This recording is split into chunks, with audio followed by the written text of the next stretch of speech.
하나님 말씀 봅니다. 구약 성경 사무엘상 21장 1절에서 4절의 말씀까지 교독하도록 합니다. 1절 제가 먼저 읽습니다. 다윗이 노베 가서 제사장 아히멜렉에게 이르되 아히멜렉이 떨며 다윗을 영접하여 그에게 이르되 어찌하여 내가 홀로 있고 함께하는 자가 아무도 없느냐 하니 다윗이 제사장 아히멜렉에게 이르되 왕이 내게 이를 명령하고 이르시기를 내가 너를 보내는 것과 내게 명령한 일은 아무것도 사람에게 알리지 말라 하시기로 내가 나의 소년들을 이러이러한 곳으로 오라고 말하였나이다. 이제 당신의 수중에 무엇이 있나이까? 떡 5덩이나 무엇이나 있는 대로 내 손에 주소서 하니 제사장이 다윗에게 대답하여 이르되 보통 떡은 내 수중에 없으나 거룩한 떡은 있나니 그 소년들이 여자를 가까이만 하지 아니하였으면 주리라 하는지라. 아멘. 오늘 읽었던 말씀 가운데 15절 마지막 절 우리 함께 읽도록 합니다.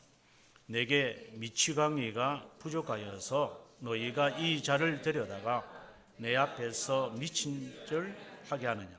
이 자가 어찌 내 집에 들어오겠느냐 하리라. 아멘. 저는 오늘 이 말씀을 준비하면서 어떤 마음이 드느냐 하면 그 수가성 여인이 생각이 나서요. 수가성 여인의 심정을 보면 그가 예수 그리스도를 만나고 난 다음에 그의 물동이를 버려두고 동네로 들어가 가지고 나의 모든 것을 알린 자를 내가 만났다 와서 보라고 이야기를 합니다. 그런 대단한 변화가 그 여인에게 있었다고 저는 봅니다. 언젠가 하나님은 우리의 삶 속에 개입하거든요. 물론 하나님이 택한 자죠. 하나님의 택한 자에게 하나님은 인생 속에 하나님은 마치 들어오셔서 우리를 부드럽게 합니다. 이건 우리가 예상한 것도 아니고 그냥 하나님께서 우리의 인생 가운데 그냥 간섭하시는 겁니다. 그 이유에 대해서 우리는 잘 모르지만 그러나 하나님은 우리를 감동시키는 것은 틀림없는 것 같아요. 그런데 자칫하여 이러한 것이 인간적인 충동이냐 그리고 일시적인 감정이냐 그리고 순간적인 무슨 연속극을 보고 눈물 질질 흘리고 내 이렇게 하겠다 라고 하는 그러한 것인가? 그거 아닌 것을 우리가 어떻게 알 수 있을까? 오늘의 말씀은 그것을 우리에게 답을 제시한다고 저는 확신합니다. 또 오늘의 말씀을 읽으면서 또 어떤 생각이 드느냐면 핍박의 시기에 성도들이 어떠했을까 하는 생각을 해봅니다. 늘 쫓기는 삶. 물론 그 이단으로 지명을 받은 시몬 메노스지만 그의 이름을 따서 이제 메논파가 이제 만들어집니다만은 메노에 의하면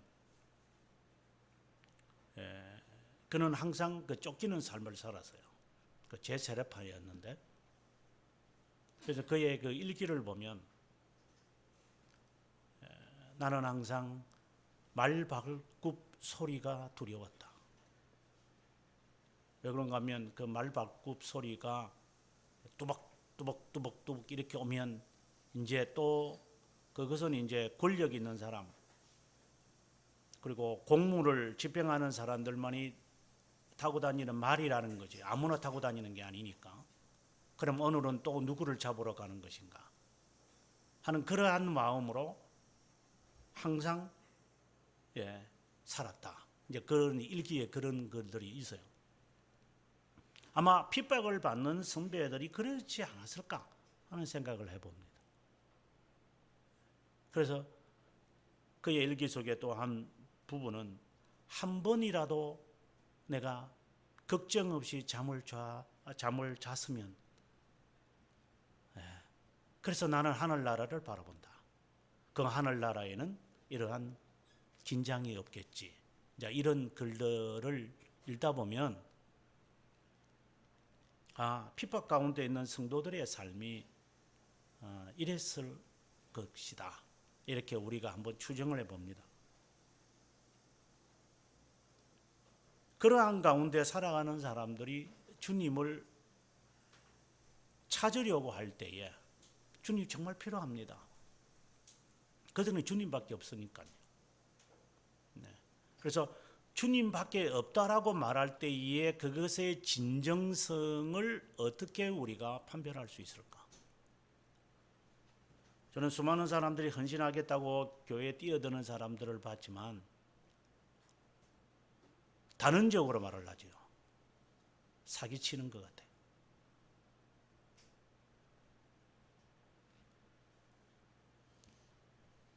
주님을 위해서 봉사한다라고 하지만, 단언적으로 말하지만 대부분은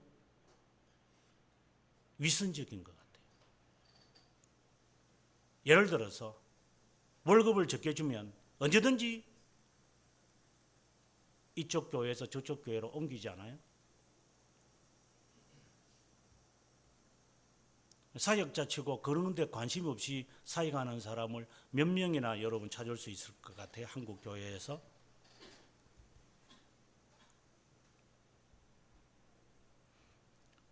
주님 아니면 아니다 라고 하는 고백을 우리는 잘 해요. 실제로 신앙생활 속에서 은혜가 충만하면 주로 하는 고백이 그런 거예요. 주님 한 분만 바라보겠습니다. 주님 외에는 나에게 필요 없다. 이렇게 이야기를 합니다. 근데 그 말의 의미가 뭐죠? 오늘 오전에 공부하면서 했던 것처럼 그분은 교회의 머리니 모든 것에 충만하는 것에 충만케 하시는 충만이니라. 그분으로 부족함이 없을 것이다. 그 말의 의미가 뭘까요? 아무 일도 하지 말고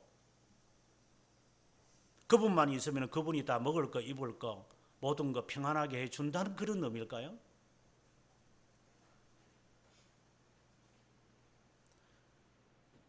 주님 외에는 나에게 필요한 게 없습니다. 제가 어릴 때 들었던 그 복음송가 가운데서 그 은혜 속에서 기도하시는 어르신들이 부르는 노래 가운데 이런 노래가 있어요. 주님 없는 천국은 원치 않고요. 주님 있는 지옥이라도 가고 싶어요. 오주여 오주여 수오소서. 그런 찬송을 많이 부르는 어머니의 세대 사람들을 저는 많이 봤어요. 그리고 지금도 복음송가 집 여기에 뭐 젊은 애들이 뭐 기타 치면서 까부르 삼으면서 부르는 노래 말고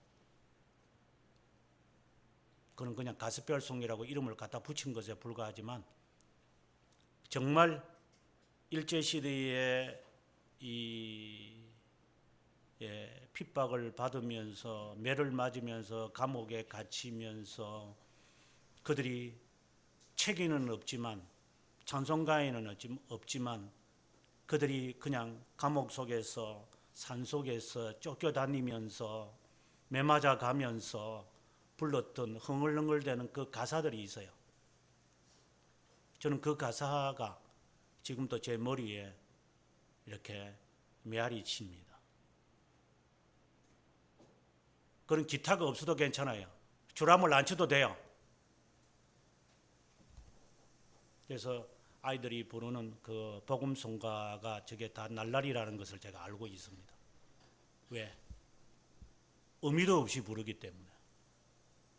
삶은 전혀 상관없는 노래들이기 때문에 그냥 북치는 소리, 리듬에 맞추어서 그냥 흥얼흥얼대고 하는 그런 그것을 복음송이라고 우리가 이야기를 하지만 제가 말하는 복음송하고는 성격이 다른 것이죠. 그들은 삶 속에서 그런 찬송을 불렀어요. 누가 가르쳐 주질 않아요. 그냥 앞에서 부르면 거기서 그냥 자연스럽게 부르면서 그냥 내 몸에 그냥 스며드는 노래들이에요.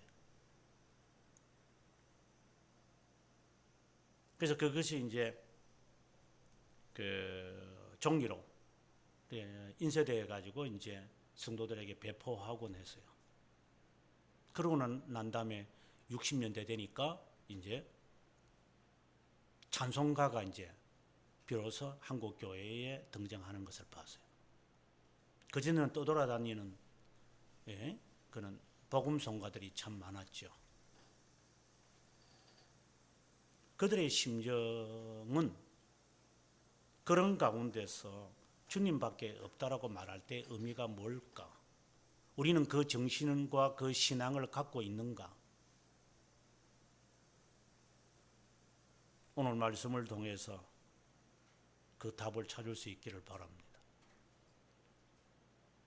오늘의 이야기는 순서상으로 27장 8장 다음에 27장 8장과 함께 다루어져야 할 이야기인데 이게 연대기 순으로 본다면 그렇다는 거예요.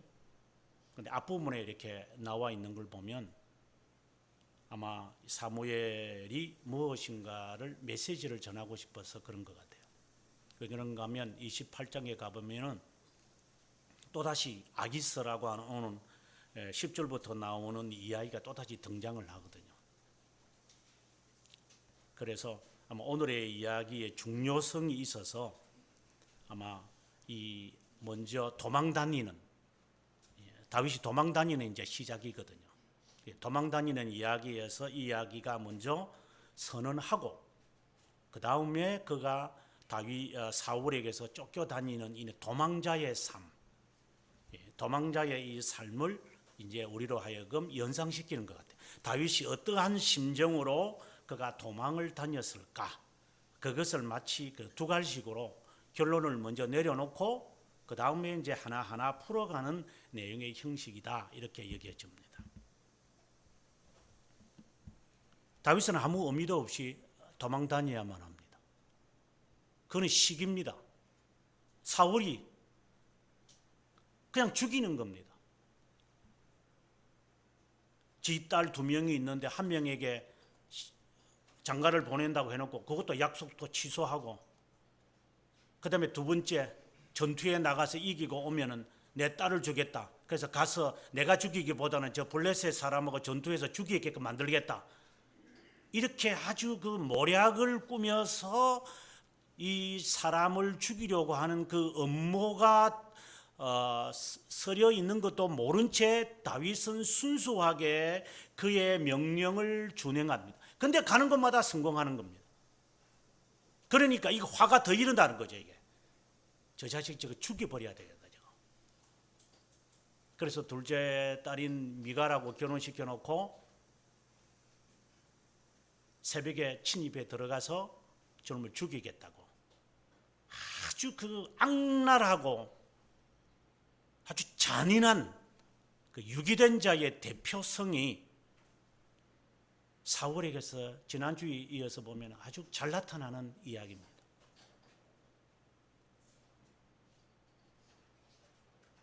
오죽했으면 그의 어떻게 본다면은 처남이라고 할 수 있는 요나단이 아니야, 너는 살아야 돼 하고 자기 몸보다도 더 사랑하는 사람으로의 맹세까지 하면서 내가 죽고들랑 너가 내 가족 살펴주고 너가 죽고들랑 내가 너 가족 살펴줄게. 그래서 나중에 이제 다윗이 평정을 하고 난 다음에 요나단의 가족 가운데서 남아있는 자가 없느냐 다 찾아봐라. 그러니 도망가다가 다리가 불구자가 되어 있는 사람이 있습니다. 데리고 오라. 그래서 과거에 가졌던 그 요나단의 영지나 사울의 그 영지를 그에게 다 주어라 라고 이야기할 정도로 요나단이 아버지 사울에게서 다윗은 푸대접을 받고 있다. 이거는 불공정하다.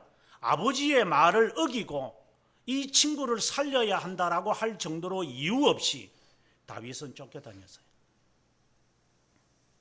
이유가 없어요. 이것이 첫 번째 이야기예요. 진정으로 주님을 찾는 사람의 첫 번째 모습은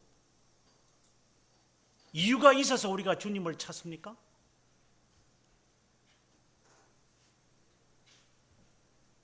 내가 사업이 망하니까 주님을 찾는 겁니까? 그것은 이미 진정성이 사라진 것입니다. 동기도 없습니다. 그냥 주님에게로 가야만 합니다. 그래서 마치 술 취한 사람하고 비슷한 겁니다. 실성을 난 사람과 유사한 모습이 나타납니다. 가지 않으면 안 된다라고 하는 겁니다. 우리에게 그런 게 있습니까? 이유를 따집니까? 타산적으로 내가 주님을 찾으면 뭔가 손해가 있겠지, 주님을 찾으면 내가 이익이 있겠지, 그렇게 해서 주님을 우리가 찾습니까? 당신은 주님을 찾은 게 아니라 떡과 고기를 찾은 겁니다. 우리는 이유가 없습니다. 비건한 여로서 남녀가 사랑하는데 이유가 있습니까? 열쇠가 있어서 결혼해야 됩니까? 그런 사랑을 의심해 봐야죠. 그런 여자와 그런 남자와 결혼해서 무엇을 기대하면서 삽니까? 사랑에 무슨 이유를 따집니까? 진정성이 없는 사랑이죠. 주님을 우리가 찾는데 이유가 있습니까?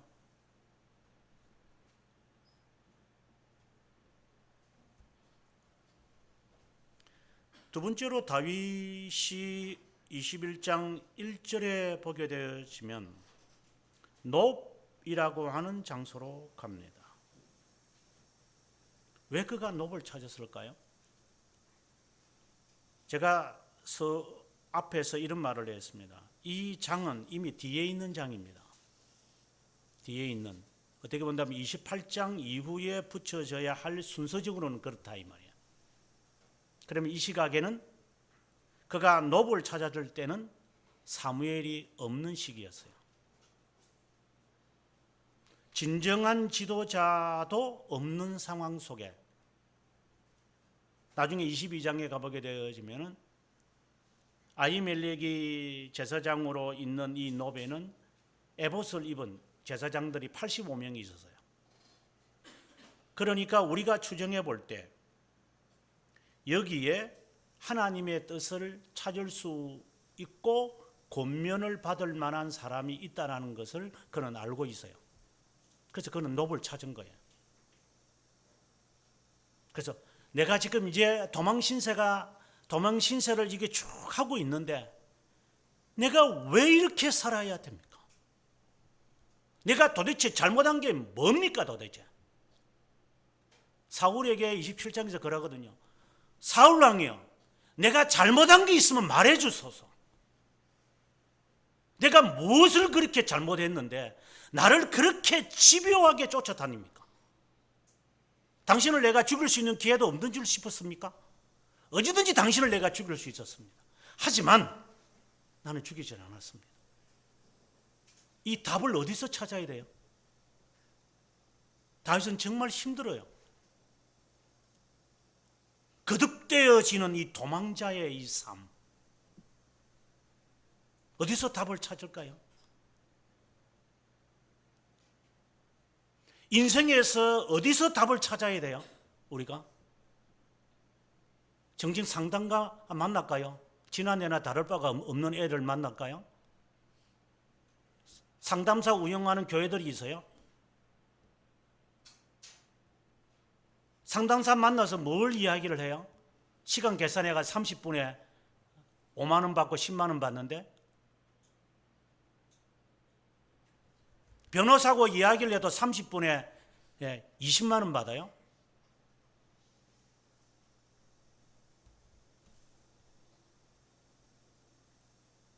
이유를 찾아야 되는데 누구에게서 답을 찾습니까? 누가 나의 답을 말해줍니까? 그런데 그 방향을 다윗은 정확하게 찾은 거예요. 어디로? 제사장들이 있는 곳으로 그는 가는 거예요. 그게 놉이라고 하는 장소였던 거예요. 그것이 그의 두 번째 그리스도를 찾는 단계였던 겁니다. 그 다음에 세 번째 이야기에 가서 상당히 흥미있는 이야기가 나타나는데 1절부터 시작을 해서 9절까지의 이야기를 보면 대화가 주어져요. 먼저 아히멜렉이 질문을 하고 다윗이 대답을 하고 그 대답에 대해서 아히멜렉이 질문을 던지고 다윗이 대답을 하고 또 질문을 던지고 하는 이야기가 세 번이나 반복이 돼요. 마치 이것은 요한복음에 등장을 하는 예수님께서 니고데모와의 만남이나 그리고 9장까지 이르러서 사람과의 만남의 대화 속에서 그를 성장시켜 가시는 모습을 우리는 봐요. 그래서 기도라고 하는 것은 하나님과 대화하는 거라고 그러죠. 얼마나 그가 진지하게 대화를 하는지, 지나가는 사람이 누구든지 전혀 관심이 없고 인지가 안 될 정도로 진지하게 모세는 하나님과 대화를 해요. 하나님의 뜻을 찾고 싶어서 찾아온 그 사람이 진정이라면 그 대화가 시작합니다. 또 다른 말로 한다면 기도의 삶이 그의 삶에 있어요. 그래서 우리가 신앙생활을 정상적으로 하는 사람들을 보면 어떤 일을 하기도 전에 기도부터 일단 기도하고 하자. 최근에 나온 영화 가운데서 그레이하운드라는 영화가 있을 거예요. 그 고속버스 이름이 아니라 영화 제목이에요. 거기에 나오는 그 주인공은 실제 인물이고 그것도 실제 이야기를 배경으로 해요. 거기에 주인공이 잠수함 유보트와 이제 서로 쫓기고 쫓는 이런 그 아주 굉장히 그 공포 영화하고는 비교가 안 될 정도로 역시 톰 행크스가 잘 만들었다 할 정도의 라이언 일병 구하기와 같은 그런 그 지금 뭐 코로나 때문에 사실상 방영이 안 돼서 그렇지 사실상 그것을 볼 수만 있다면 영화관에서 굉장히 좋았지 않았을까 하는 생각할 정도로 거기 보면 그 주인공이 전투에 앞서 항상 그의 침실에서 무릎을 꿇고 기도하는 게 있어요. 그 장면이 한 3번 정도 나오는데 정말 대단한 사람이다. 정말 진지하게 무릎을 꿇고 하나님께 기도해요. 이런 기도가 주님을 찾은 사람의 진정성을 말하는 거다 이 말입니다. 우리에게 그런 진지한 기도가 있느냐? 정말 무릎을 꿇고 하나님 앞에 내가 누구 앞에 무릎을 꿇겠어요? 저는 로만 가톨릭을 아주 적극적으로 반대하는 사람 가운데 한 명이지만 저는 사입이라고 봅니다. 하지만 그들에게서 본받아야 할 게 우리보다 훨씬 많아요. 실제로는.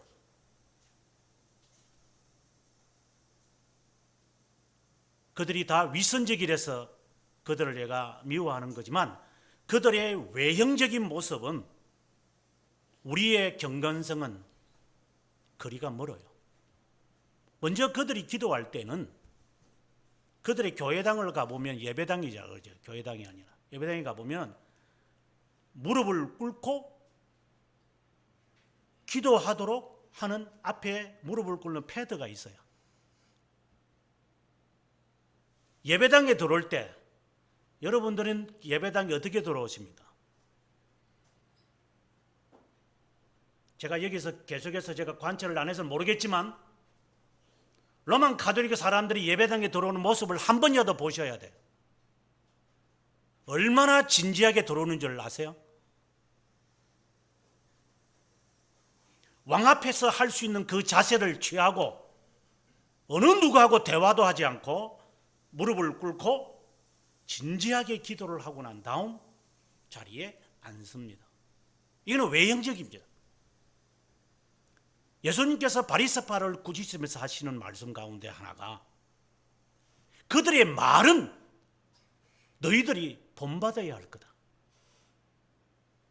로만 가톨릭이 저는 잘못된 것이지만 그들이 하나님께 대한 이 진정한 이 외모는 닮아야 돼.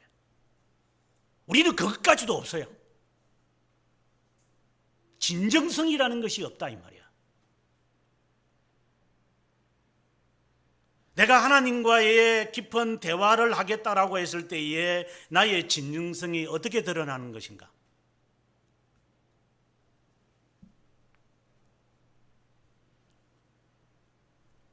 우리 스스로가 자문해 봐야 되는 거예요.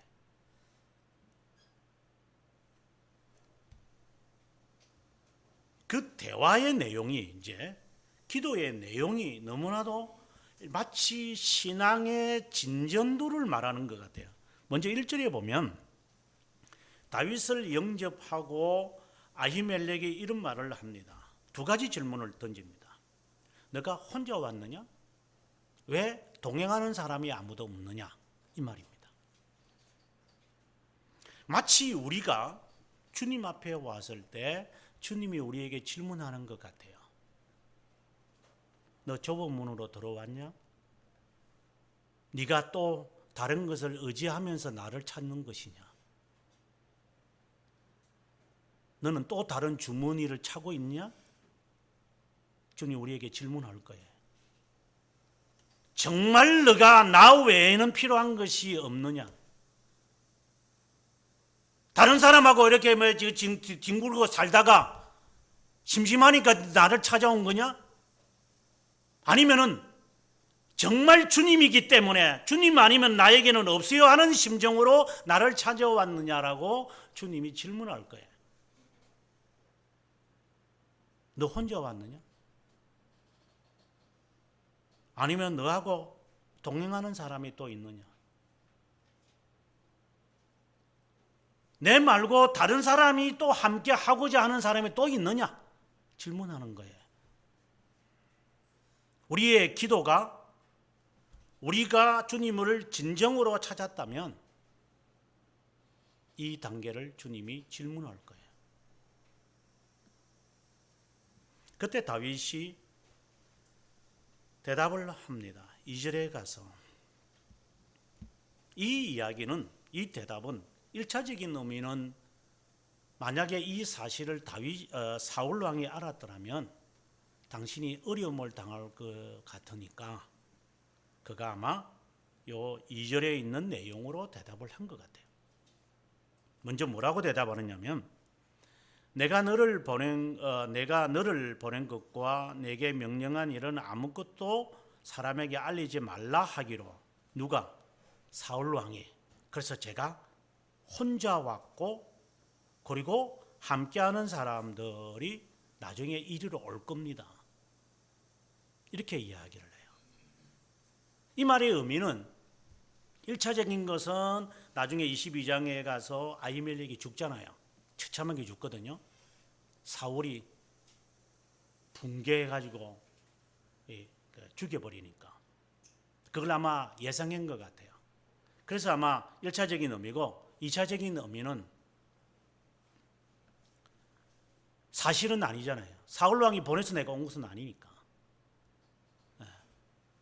그래서 그의 말의 의미는 내가 자의로 왔습니다. 이 말이겠죠. 내가 스스로 왔습니다. 이것이 나의 진정성입니다. 아마 주님이 질문하시겠죠. 너 혼자 왔느냐? 또 다른 동행자가 있느냐? 또 다른 것이 믿을 만한 게 또 있느냐? 이런 질문 속에서 우리가 대답할 수 있는 것은 주님, 제가 자의로 왔습니다. 제가 떠밀려서 온 거 아닙니다. 주님. 저는 정말 주님이 저에게는 필요합니다. 주님 외에 저에게는 아무것도 없습니다. 당신에게는 어떤 누가 가서는 안 됩니다. 제가 제 자유로 온 것입니다.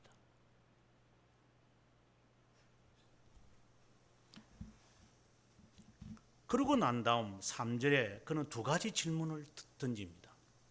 아히멜렉에게. 첫 번째 질문이 당신의 수중에 무엇이 있습니까? 두 번째 질문은 떡 5덩이나 무엇이든지 있는 대로 내 손에 주십시오 라고 질문을 던집니다. 지금 다윗 1차적인 의미는 다윗이 아히멜렉을 찾아온 것은 우림과 둠림으로 에봇을 입은 사람들에게서 자신의 현재 직면하는 이것에 대한 근본적인 답을 찾고자 하는 것이 사실이었어요. 그러나 지금 당장 먹어야 되잖아요. 얼마나 지쳤을까? 여행을 다녀보면 배가 고파요. 항상 음식이 쌓여 있는 게 아니니까 재작년이었죠. 재작년에 이렇게 여행을 다니면서 보면 잘 잡수세요. 예,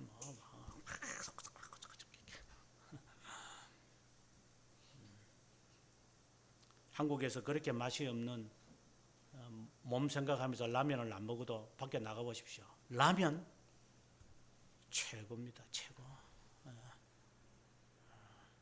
알프스산 꼭대기 올라가도 큰 라면을 먹고 싶습니다. 이날만큼은 먹겠다. 거기에 뭐 몸 생각 없습니다. 다 없습니다. 그래서 저희들도 파리에서 그냥 아파트에서 그냥 큰 라면 실컷 먹었습니다. 맛있습니다. 배고픕니다. 여행 다니면. 아마 1차적인 의미는 그거였겠죠. 다윗이 배가 고파요. 그러니까 혹시 빵이 있습니까? 그러나 근본적인 의도는 그건 아니죠. 나는 당신의 말씀이 그립습니다. 당신은 생명의 떡이기 때문에 세상의 수많은 사람들의 말을 들어봤어요.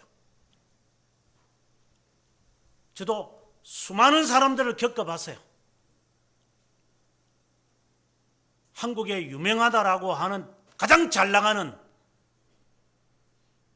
존경받는 사람들을 저는 세상 사람들은 모르겠고 교회 안에서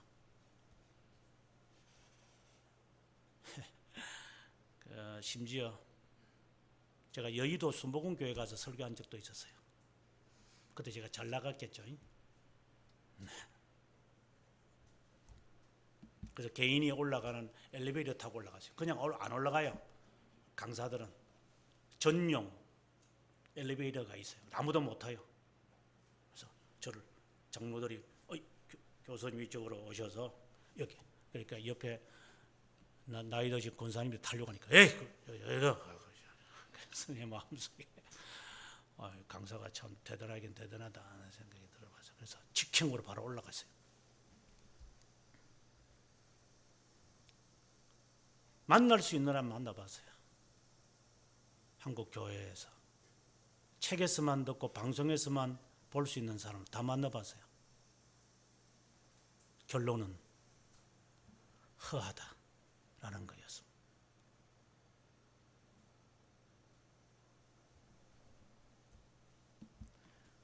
우리에게는 하나님의 말씀이 필요해요.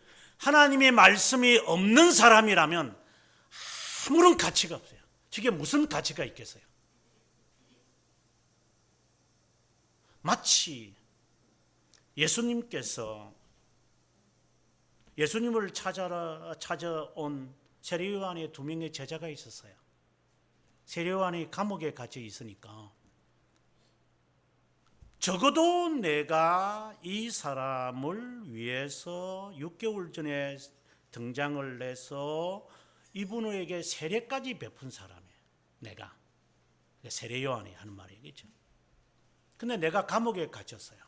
좀 있으면 죽을 운명인데 저 예수는 나를 이런 방구도 안 하더라. 그래서 자기의 제자를 시켜서 정말 당신이 정말 내가 예언하고 내가 선언했던 분이 맞습니까? 라고 가서 한번 물어봐라.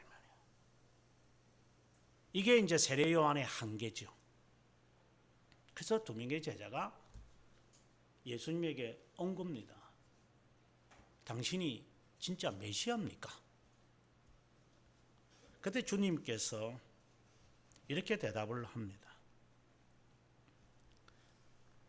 너희가 본 대로 가서 이야기해라. 가난한 자, 병든 자들이 나아지는 것을 너희가 눈으로 보고 그대로 가서 말을 해라.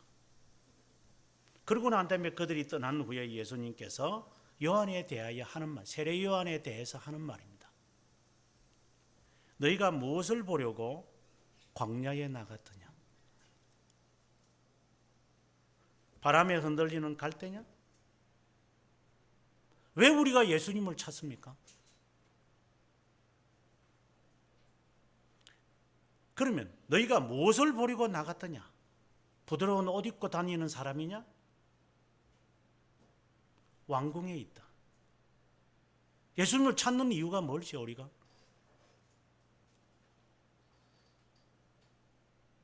그러면 너희가 어찌하여 나갔더냐? 선지자를 보기 위함이었더냐? 정말 그러냐? 선지자보다 더 나은 자가 있다.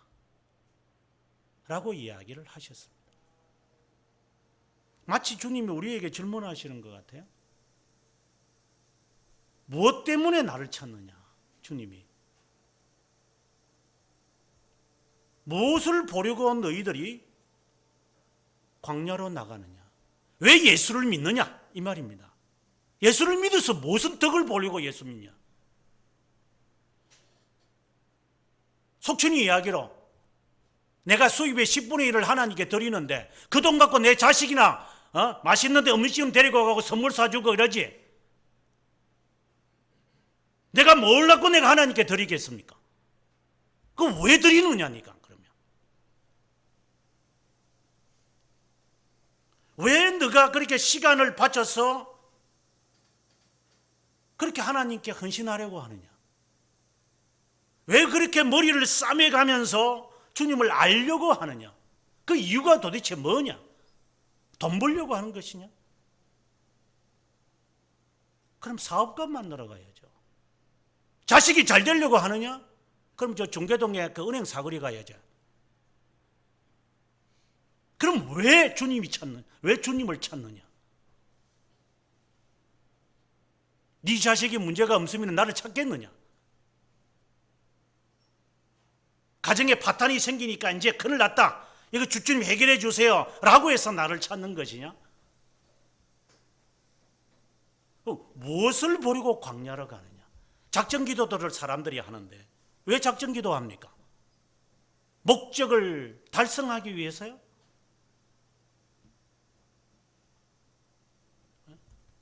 이제 11월 달에 되면 이제 교회들마다 야단 법석을 하겠죠. 이제 대학 이제 좋은 대학 보내려고 이제 이름 갖다 붙여놓고 이제 100일 기도 뭐 하면서 이제 40일 남았느니 30일 남았느니 열흘 남았느니 하면서 이제 막 이제 일주일 남았으니 여러분 어떻게 해야 되겠습니까? 왜 주님께 기도합니까? 네 자식 잘 되기 위해서 기도하는 거예요?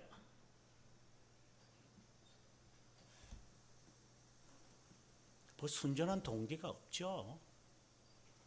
순전한 동기가 벌써 없는 거니까 주님을 찾는 게 아니죠.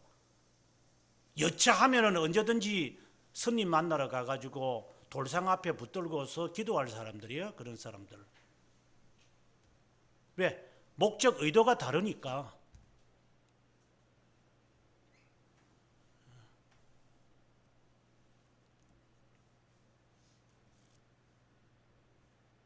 우리가 주님을 찾는 이유가 무엇인지. 그래서 다윗은 제사장 아히멜렉에게 질문을 던집니다. 말씀이 필요합니다. 저에게 말씀을 주십시오.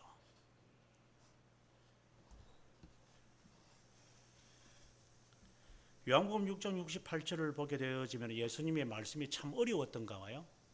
광야의 만나가 나다 뭐 이렇게 말씀하니까 사람들이 저기 식인종이냐 말이 굉장히 어려우니까 그런 이야기를 계속 듣다 보니까 사람들이 정말 저런 설교 들으려고 예를 들어서 제가 지금 뭐 1시간 한 20분 정도 설교하면 여러분 가운데 생각하는 사람도 있겠지. 저 목사님 설교가 뭘 저렇게 기는지 말이야. 다른 교회 가보면 25분밖에 안 하는데 차라리 저런 데 내가 다니지. 이게 교회 같은 이게 눈꽃만한 교회 그냥 1시간 반 동안 그냥 들을 걸라니까. 이런 생각도 있겠죠. 그래서 교회를 떠난 거예요. 그래서 주님은 떠나는 거예요. 이 말이 왜 이렇게 어려워 이게 말이. 좀 쉬운 말로 좀 해. 쉬운 알아듣는 거. 어느 정도 쉽게 할까요?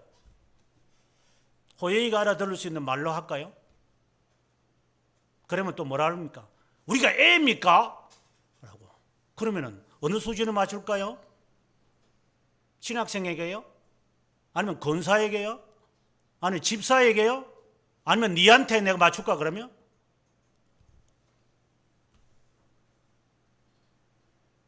아니면 꼬박꼬박 잠자는 사람에게 맞출까요 내가요? 잠자게 안 하려고?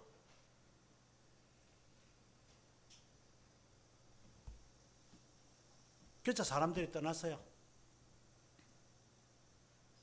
수만 명이 왔다가 이제 수만 명이 그 뭐 이게 뭐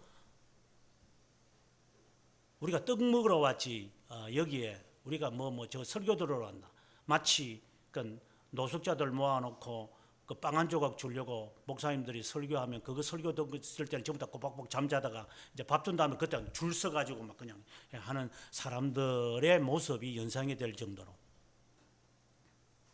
그런데 주님께서 하는 말입니다. 너희도 가려느냐? 그때 시몬 베드로가 하는 말이 영생의 말씀이 주님께 있는데 우리가 누구에게로 간단 말입니까?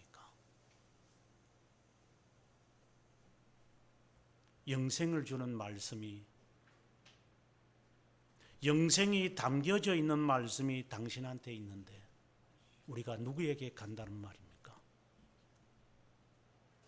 복음에는 하나님의 의가 나타나 있는데 복음을 들을 수 있는 것인데 이 복음을 다른 데서는 못 들었기 때문에 당신 외에는 우리가 찾는 이가 없습니다. 희닥거리는 것은 하겠죠. 그런 이야기 들으러 갔다면 유튜브에서 보면 되는 거고 얼마나 수많은 사람들이 유튜브에 방송으로 설교하는데 그 앉아서 그것을 들으면 되는 거 아닐까요? 그 굳이 뭐 교회에 와서 하나님의 말씀을 들으려고 해야 될 이유가 있나요? 지금 코로나로 지금 이렇게 유행이 되면은 그 핑계 잘 되지요.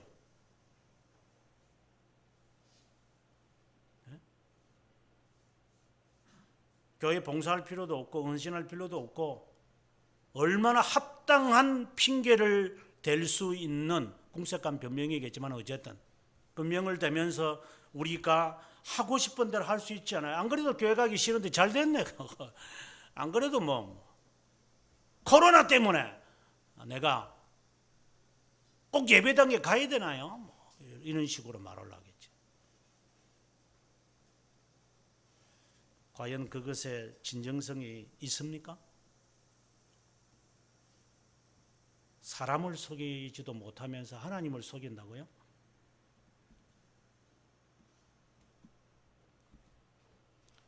당신의 손에 떡이 있습니까? 말씀이 필요한 다윗입니다. 나는 말씀을 들으러 왔습니다.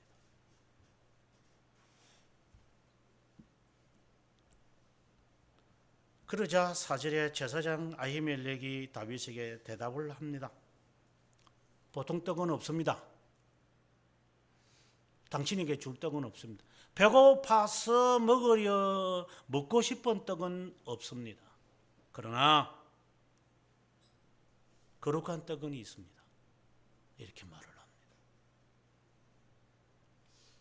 사도행전에 보면 성경 미문, 그러니까 beautiful 도어인데 아름다운 문에 앉아서 구걸하는 사람이 있었어요.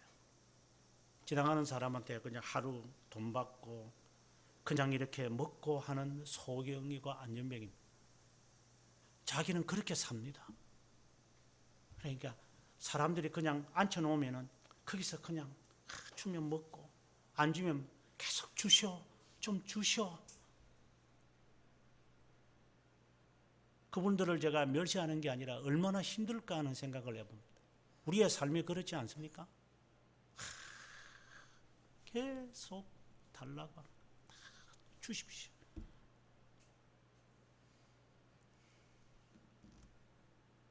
그때 베드로가 기도하러 올라가면서 그 안전병기를 봤습니다. 내가 내게 줄 수 있는 것은 없다. 하지만 내게 줄 수 있는 것은 하나 있다. 일어나라. 나사렛 예수의 이름으로 명하노니 하고 그를 부추겨서 이렇게 세웠습니다. 그러자 그는 이제는 구걸할 필요가 없구나. 뛰어다니면서 사람들에게 내가 그 안전병이인 나가 이제 걸어다닌다 라고 이야기를 합니다. 마치 수가성의 여인처럼 이야기가 지금 오고 간 거예요. 보통 떡은 없다. 너가 원하는 금과 은은 내가 줄 수 없다. 지금 너가 직면하는 문제에 대하여 해결해 달라고 우리가 주님 앞에 기도하더라도 하나님은 해결 안 해 주실 거예요. 왜? 그 문제 해결되면 아무것도 아닐 거니까.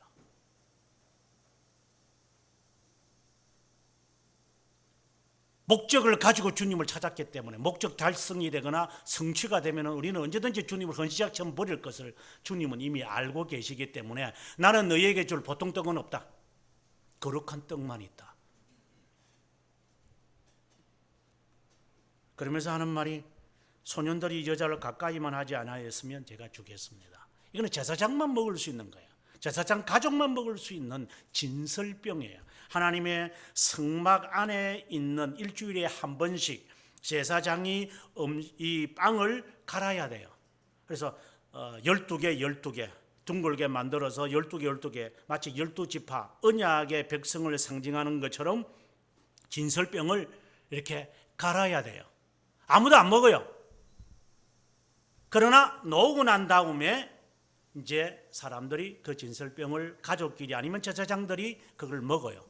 그 빵은 있습니다. 근데 당신들이 깨끗합니까? 라고 물어보는 거예요.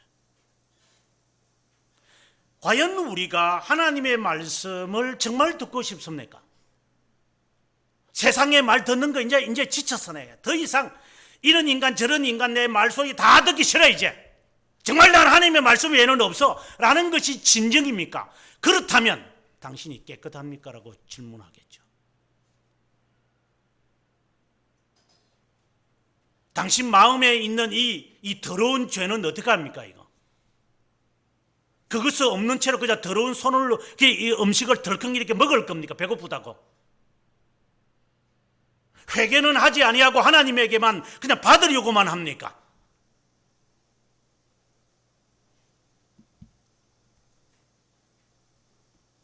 왜 회개가 없습니까? 주님이 원하시는 것은 뭡니까? 천처리에 소양의 기름입니까?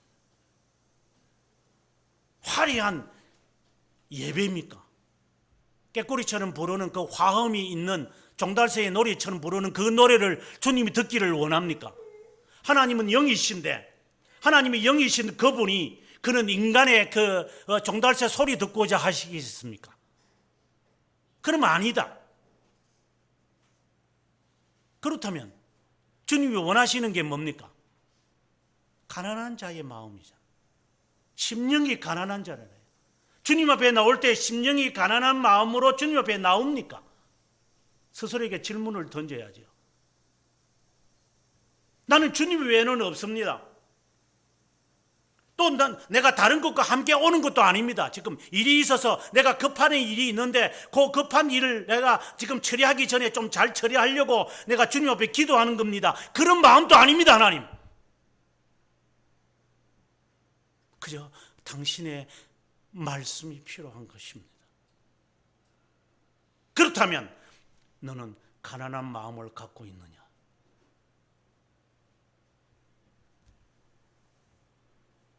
너의 죄와 욕심을 십자가에 못 박을 준비가 되어 있느냐?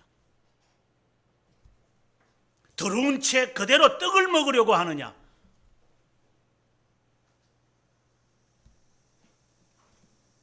코로나에 안 걸리려면 먼저 손을 씻으라 그러더라고. 손을 깨끗하게 30초 정도는 이래 물에 넣어서 비누칠을 해가지고 이래 뽀드닥 30초 정도 해야 된대요. 손가락 하나 전부 다 돌리가면서 손톱에 있는 게 가면서 병 안 걸리려고 우리는 그렇게 해요. 그래서 여러분들이 밖에 나가서 보면 알지만 안 죽고 싶고 남한테 피해를 안 주려고 우리는 어쨌든 청결을 유지하려고 노력을 해요. 그러면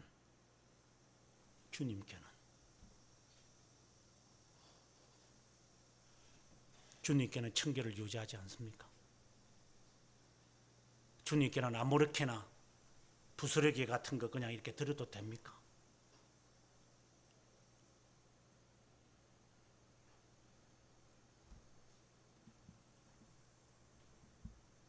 그러자 다윗이 대답을 합니다. 3일 동안 여자와 가까이 하지 않았다. 여기서는 여자를 굳이 문자적으로 말하는 것이 아니라 영적 간음을 말하는 겁니다. 그래서 우리가 모두가 성결합니다. 정말 가난한 심정으로 주님을 찾아왔습니다. 하자 제사장이 하는 말입니다. 진설병밖에는 없습니다.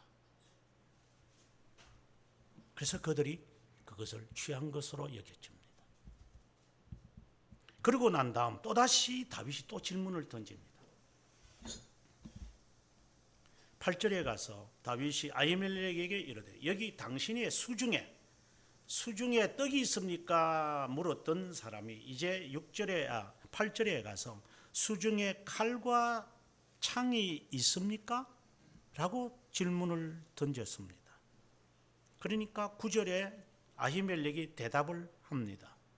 당신이 엘라 골짜기에서 목잘라 죽였던 그 골리앗이 갖고 있던 그 칼 제가 잘 보관하고 있습니다.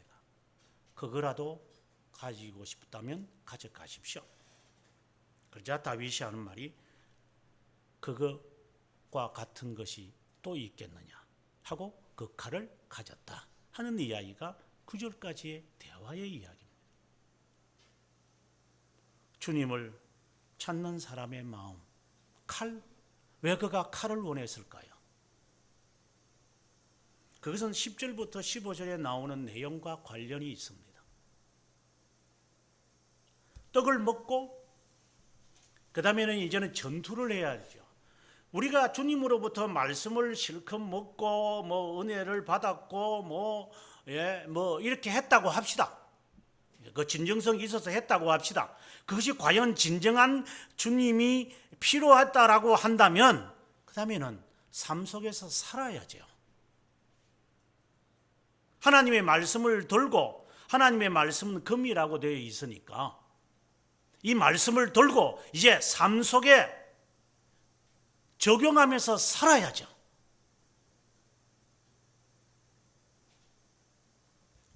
병만 실컷 불려놓고 난 다음에 할 일이 없어가지고 소파에 버릇이 누워서 배가 부르니까 할 게 없어 이제. 그래서 빈둥빈둥 놀 겁니까? 왜 우리가 배를 불러야 합니까? 에너지를 얻어서 뭘 할 겁니까? 식욕을 채우는 것으로 끝납니까?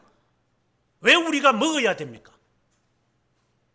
에너지를 얻어서 혈당으로 바뀌어진 이 에너지를 가지고 이제는 살아야 되잖아요. 이제 어떻게 할 것을 생각해야죠. 하나님의 말씀을 실컷 듣고 난 다음에 이것을 꼬치꼬치 호기심으로 이렇게 물어가면서 지성으로만 이렇게 해석을 하고 끝날 겁니까 이게?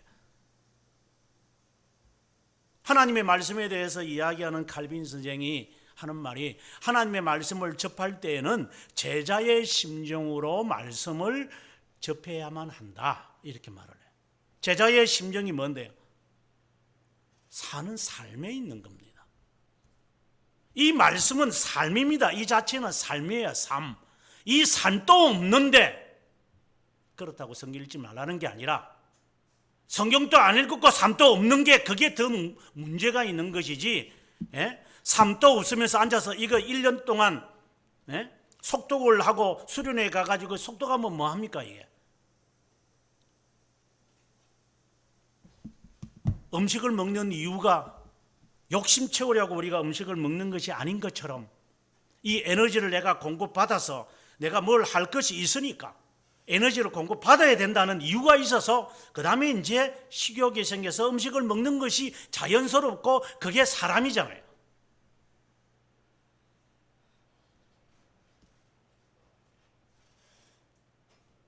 하나님의 말씀을 우리가 가란 이유는 하나님의 뜻대로 살기 위해서 하나님의 말씀에 힘이 필요합니다.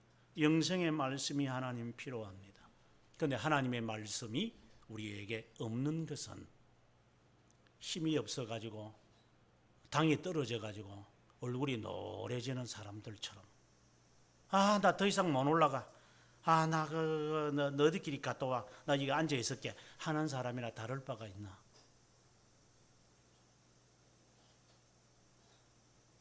여러분들과 함께 저는 등산을 해보고 달리기를 해봅니다.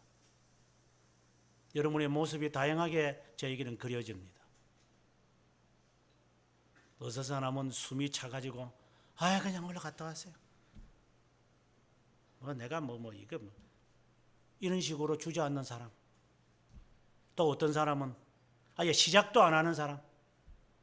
또 어떤 사람은 어쨌든 올라가야 될 것 같아서 서둘러서 올라가려고 하는 사람, 미리미리 준비하는 사람, 다양한 사람들을 봤어요. 그리고 요령을 피워서 나는 안 갑니다, 이렇게 미꾸라지처럼 도망다니는 놈들도 저는 봤어요.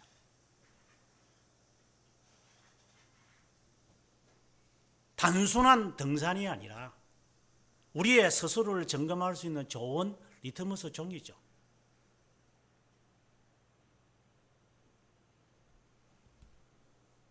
목적을 정해놓고 우리가 어떻게 해야 될 것이냐에 대한 나의 자세잖아요. 자세. 음식을 먹어야 할 이유는 에너지를 가지고 해야 할 일이 있다라고 하는 것이 전제가 되지 않으면, 탐심에만, 탐욕에만, 식욕에만 그냥 일이 붙어 있다면, 좋은 음식을 먹겠다는 것에만 있다면 이 말씀이 무슨 소용이 있어요? 그래서 에너지가 필요하니까 됐어, 이제 더 이상 내가 에너지를 더 받으면 이제는 내가 넘칠 것 같으니까 여기서 제가 절제하겠습니다. 이런 것이 자연스럽게 나오겠죠. 활동을 하려고 하는 것이 전제가 안 되다 보니까 먹는 이것에만 사람이 몰두해 있다 보니까 이상의 것을 먹게 되고 이상의 것을 과하다고, 그래서 이제는 할 일이 없어져 버리죠. 오히려 먹는 것이 자기에게는 해가 되어져 버리는 것이 되어버리고 말이죠. 왜 다윗이 아히멜렉에게 칼이나 창이나 있는 것을 물었을까요? 음식을 먹고 난 다음에. 그는 해야 할 일이 있기 때문에. 왜 주님이 필요합니까? 친구 따라 강당 가니까 필요합니까? 습관적이니까 주님이 나는 필요한 것입니까? 주님에게 와서 무엇을 요구합니까? 말씀 외에 다른 것이 있습니까? 복음에는 하나님의 능력이 나타나서 죄인으로 하여금 의인으로 만드시는 이 말씀이 이 자체가 능력이라는 이 사실, 그래서 우리가 말씀을 읽는 거 아니에요? 말씀을 우리가 읽는 이유고 말씀을 묵상하는 이유, 말씀을 연구하는 이유가 뭔데요? 이 말씀 자체가 하나님이시기 때문에 우리는 이 말씀을 사랑하는 거예요. 이 말씀이 나에게 지혜가 되기 때문에 이 말씀이 필요한 거예요. 이 말씀이 없이는 우리는 못 살아가기 때문에 틱을 하기 위해서 읽는 것이 아니라, 지식을 얻기 위해서 읽는 것이 아니라, 그 이전에 이 말씀 자체가 없으면 내 영이 곤비하니까, 그래서 그 말씀을 들어야 되니까. 과거에 평양 대붕을 할 때 기록들을 보면 요즘하고는 다르죠. 그때는 말씀을 들을 사람이 별로 없어서 더욱더 그랬겠지만, 평양이 1월 7일부터였는데 얼마나 추웠겠어요. 영하 40도 내려가는 추위. 사람들이 말씀을 들으려고 평양 근처에서 어떤 사람은 쌀을 가마니로 갖고 와서, 어떤 사람은 그때는 겨울이 되다 보니까 이제 그 논에서 일할 것도 없으니까 그때는 한국 사람들이 뭘 했겠어요. 그래서 모여서 말씀 듣자. 그래서 말씀 대성회를 하는데 일주일 내내 그들이 길다고 했겠어요?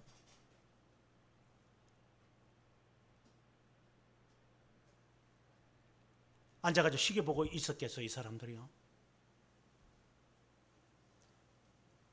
목사님이 마칠 때가 마치는 것이다. 목사님이 새벽기도에 인도하면 그게 바로 새벽기도다. 누가 시계 갖고 있는 사람도 없으니까 찬송의 소리가 들리면은 모여서 이제 예배가 시작하는구나. 찬송을 아침부터 부르면서 밤 11시든 12시든 시계가 없으니 밤새도 새벽 3시까지 하면 새벽 3시까지 듣고, 그런 것이 바로 평양 대부흥 운동의 힘이었던 거예요. 제가 어릴 때만 하더라도 그랬어요. 제가 2009년도에 광주에 교회 가서 집회할 때도 그렇게 했어요. 자기의 기도원에 이 성도들 약 1000명이 정도가 모이더라고요. 나는 깜짝 놀랐어요. 바닥에 앉아가지고. 그래서 제가, 목사님 제 설교가 좀 깁니다. 보통 하면 1시간 반 내지 2시간 하니까 그 바닥에 보통 앉지 않는 사람이 앉아 있으면 허리가 아프고 다리가 저려오고, 제가 어릴 때 경험해봐서 아니까 그냥 그러지 말고 그냥 이렇게 의자에 앉게 하지 않으니까, 목사님, 박 목사님이 하는 말이, 이것도 훈련인데 언제 해볼까? 교수님 1시간도 좋고 3시간도 좋고 하고 싶은 대로 하세요. 이것도 훈련입니다. 그래서 마음이 얼마나 가벼운지, 그래서 그냥 1시간 40분 내지 2시간씩 해버렸네. 그냥. 제가 놀란 것은 약 1000명에 가까운 사람들이 기도원에 모여서 말씀을 듣는 그들의 눈동자가 지금도 눈에 선해요.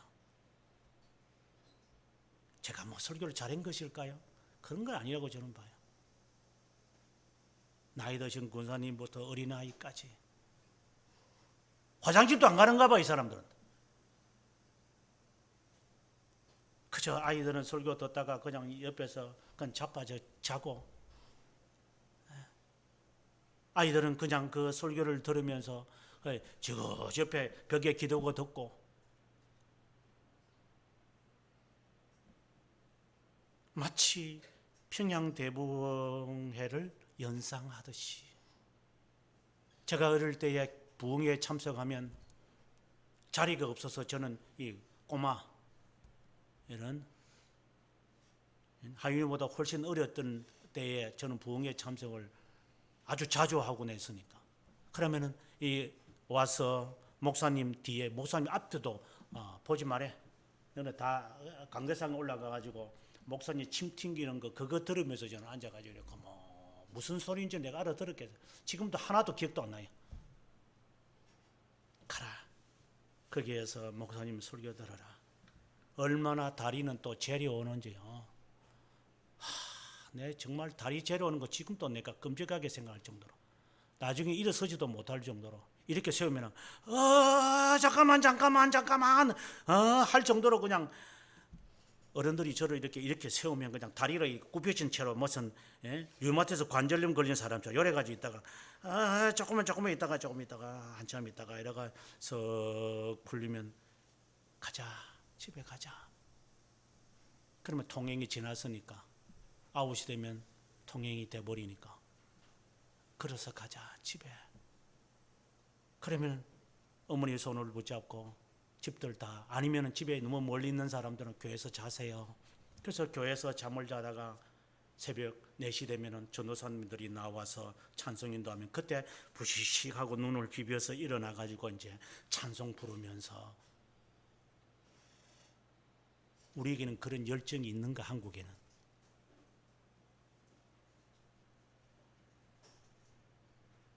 지금 다 팔아먹고 한국 교회는 껍데기도 안 남아있을 정도로 이제는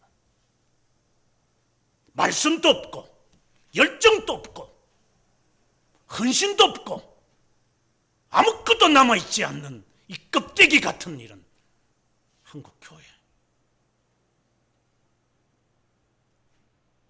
말씀의 능력도 없고 경건의 모양 자체도 없고 이제는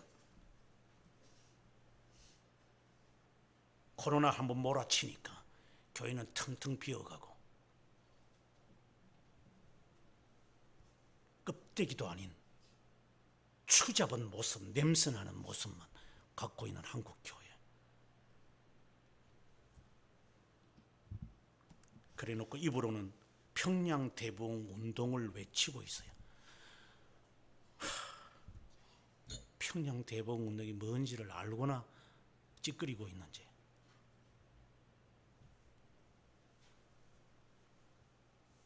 말씀을 들었으면 삶으로 옮겨야지. 그래서 그는 그 다음에 10절부터 나오는 이야기가 전개됩니다.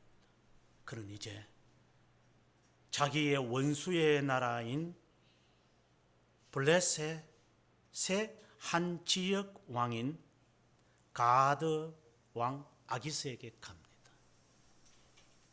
이것이 그가 칼을 달라 했던 이유 가운데 하나인 것입니다. 왜 말씀이 필요했습니까? 세상으로 가는데 그 세상은 어떤 세상이냐?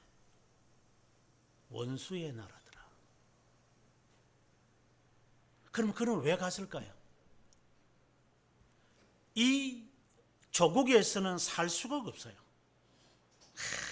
계속 쫓아다니고, 이게 도액이라는 사람이 나오는데, 도액이라고 하는 이 사람이 이제 나중에 배반해가지고 85명을 다 죽여버리잖아요. 이런 세상에 여기서 살겠어요? 그러니 그가 블레셋 나라로 들어가서 용병을 하겠다는 거예요. 그래서 사람들을 데리고, 자기를 따르는 사람들을 데리고 이제 용병으로 들어가겠다는 거예요. 그런데 블레셋 사람은 기분 좋죠.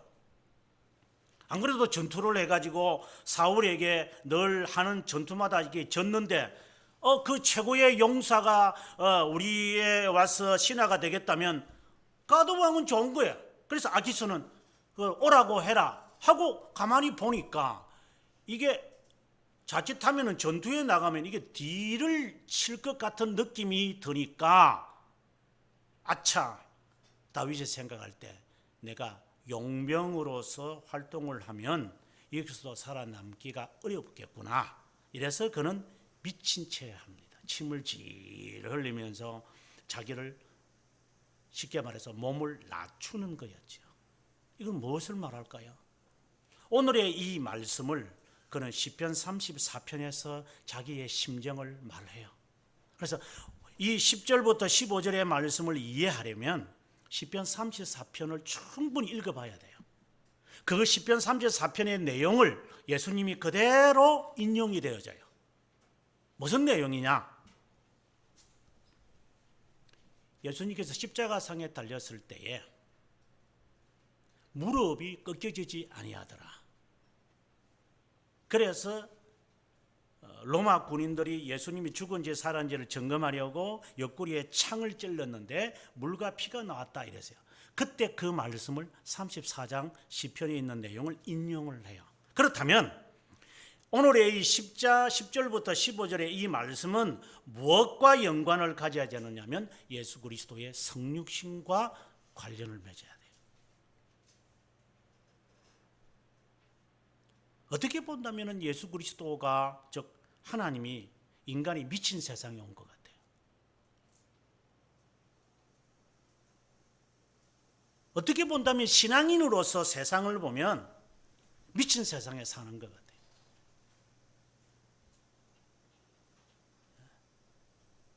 여러분 신앙생활을 제대로 하려고 한번 해보십시오.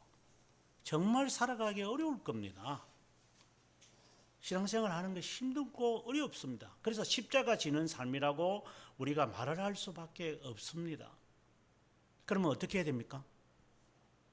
그러면 포기할까요? 에이 힘들었다 그만둘까요? 예수님의 성육신의 의미가 뭘까요? 예수님이 십자가 상에서 그렇게 빨리 죽으실 수밖에 없는 그 곤비함은 어디서 나옵니까? 우리가 이 세상에서 살아가는 마치 가드 왕을 찾아가는 다윗 왕처럼 우리는 세상에 마치 던져진 것 같아요. 요한복음 17장에 보면 예수님께서 제자들을 위하여서 저희들을 위하여 기도할 때에 주님 뭐라고 하세요? 하나님, 제가 이리 소굴에 양들을 보내는 것과 같습니다. 신앙생활 하는 것은 또 그와 같은 거예요. 이리들 가운데 양으로서 살아가는 삶이에요. 틀 깎는 자 앞에서 부들부들 떠는 그 주님처럼 그때야 비로소 주님의 마음을 알 수 있어요.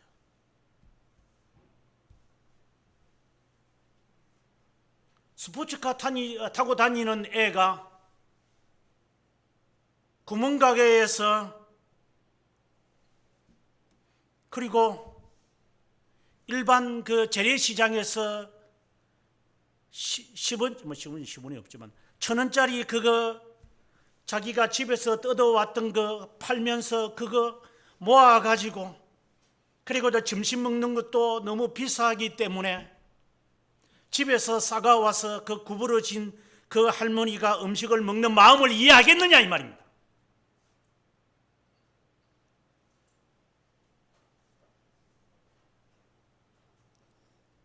택시 타고 다니는 놈이 비를 맞으면서 산길을 걷는 히말라야의 그 학생들을 이해하겠느냐 이 말입니다.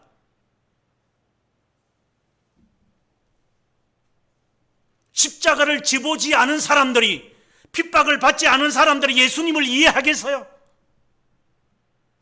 미친 채 하면서 침을 흘릴 수밖에 없는 그 주님, 그 주님을 어떻게 이해하겠어요? 고난을 당해봐야지, 핍박을 받아봐야지 내가 그리스도 때문에 내가 한번 당해본 게 있어야지. 내가 살떠물로 한번 당해봤어요? 예수님 때문에? 조금의 뜨거운 물 만지면 으아 뜨거워서 내가 못 살겠다 이런 호들갑은 떨 줄 알지. 주님을 위해서 우리가 무엇을 한 번이라도 해봤어요?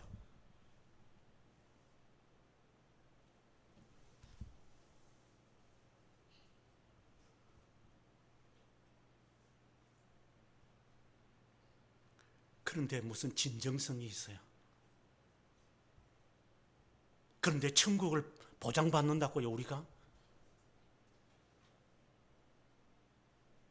무슨 천국이 보장되어 있어요? 주님을 모르는데. 주님이 우리 보고 하시는 말씀이 내가 너를 알지 못한다.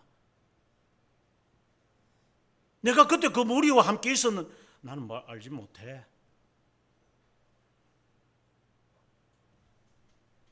주님을 아는 사람은 원수 가운데서 둘러싸여 본 사람이 주님을 알아요. 여우도 굴이 있건만 인자는 머리 둘 곳이 없구나. 그냥 하는 이야기예요. 철야를 안 해본 사람이 주님이 겟세마네 동산의 기도를 안다고요? 사기치지 마세요.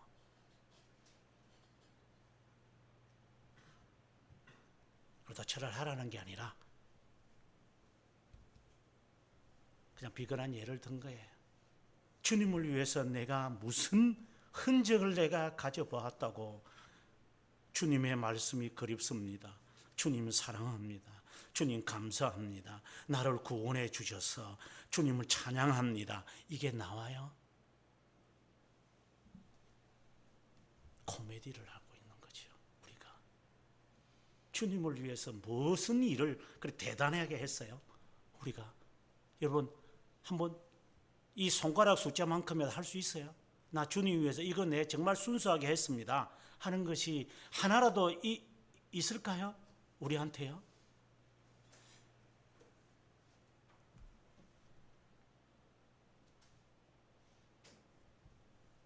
사무엘은 세상에 없습니다. 이제는 하나님의 말씀이 그립습니다.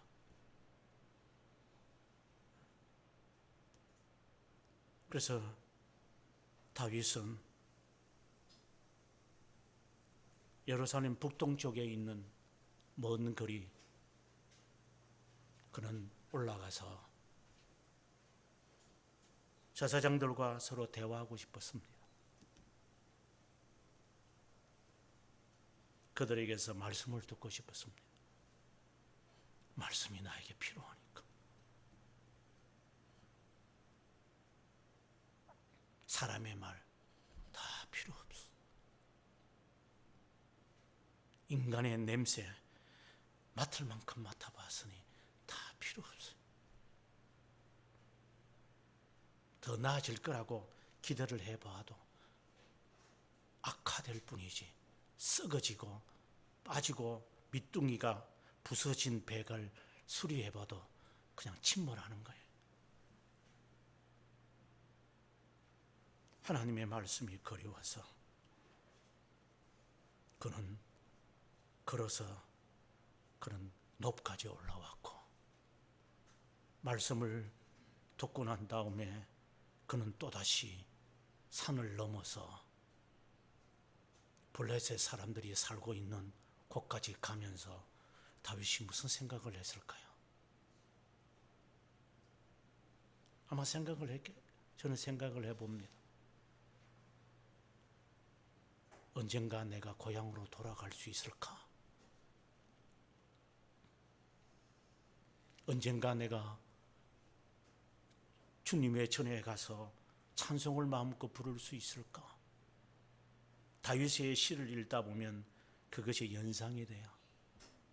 언제나 내가 주님의 무리와 함께 성소에 올라가서 주님께 제사를 드릴 수 있을까? 이것이 다윗의 기도였어요. 언젠가 내가 하나님의 무리와 함께 찬송을 부를 수 있을까요? 이렇게 쫓겨다니는 내 삶. 그래서 주의 말씀이 아니면은 이 세상에서 조금이라도 내가 살아갈 수 없는 삶이라는 것을 다윗은 절실하게 느껴요. 이것이 주님이 필요한 사람의 마음이에요. 마지못해 듣는 것이 아니고 마지못한 것이 아니라 핑계 대면서 사는 게 아니라 이거 아니면 차라리 내가 죽을지언정 나는 이 말씀이 필요해. 그 자만이 주님을 아는 사람이에요. 그런 자만이 주님을 진정으로 찾은 자예요.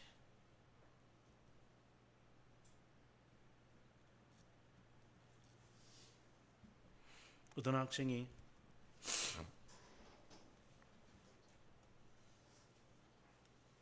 문자로 와가지고 하는 말이에요. 교수님, 교회사를 좀 전공하고 싶은데 좀 길을 안내해 달라고 해서 제가 문자로 이렇게 썼습니다. 시중에 나와 있는 교회사 뭐 번역된 것도 좋고 내가 쓴 책도 좋고 다 읽고 난 다음에 전공하겠다고 해라.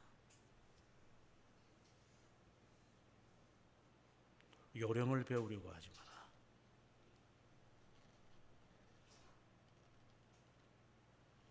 다 읽고 난 다음에 그래도 내가 해야 될 것 같으면 그때 전공을 하겠다고 해라.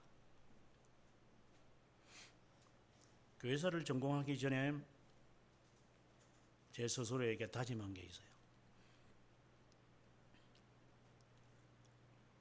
지금 번역이 되어 있습니다만은 필립 샤프가 쓴 8권짜리 교회사 책이 있어요. Story of Christianity라는 아주 명작이죠. 자유사상가 최고봉을 달리는 사람. 어떻게 보면 무신론자와 같은 사람. 그러나 책은 정말 잘 썼어요.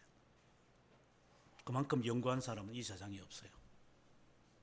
제가 그 책을 읽지 않고 교회사를 전공하지 않을 것이라고 스스로에게 다짐을 하고 그 책을 읽었어요. 지금 번역돼서 나왔죠. 그래서 제가 한국에 왔을 때 그 지금 출판한 그 출판사 그분이 제 학교 선배니까 이 책 정말 좋은 책이니까 목사님 꼭 이 책을 번역하면 좋겠다. 그러면서 제가 토를 달기를 실제로 제가 그 책을 다 읽으면서 제가 번역한 게 있습니다. 하지만 이미 시작을 하셨으니까 그 시작한 것으로 마무리하시면 좋겠다 하고 이제 그 책이 마침내 이제 여러분들 손에 나올 정도로 아주 좋은 책이에요. 서둘러서 무엇이래요?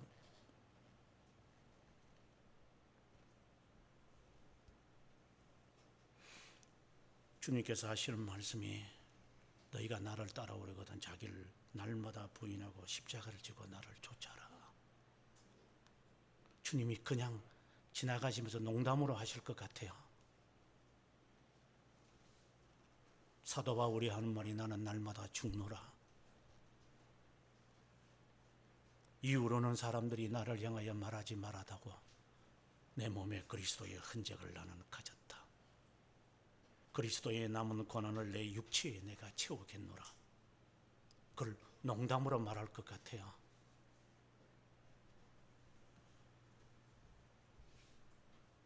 내가 살아도 주를 위하여 살고 죽어도 주를 위하여 죽노니 내가 사나 죽으나 내가 주의 것이다. 오늘 여러분이 찬송을 부르셨지요. 이 세상 험하고 나 비록 약하나. 우리나라 가사하고 실제 내용은 달라요. 어린아이와 같이 나는 약한 존재입니다. 그런데 주님이 나에게 하시는 말씀이 내가 모든 것임을 알아라. 가사가 그렇게 됩니다. 내가 모든 것이다. 내 안에 모든 것이 있다. 그러고 난 다음에 그 다음 가사가 죄를 회개해야 한다. 죄를 회개해야 한다. 주홍같이 붉은 죄를 쉽게 할 분은 그분이다. 회개가 전제되지 않으면 체험이라는 것은 없는 것이다. 주님이 진정 우리에게 필요하다면 우리는 회개해야 한다.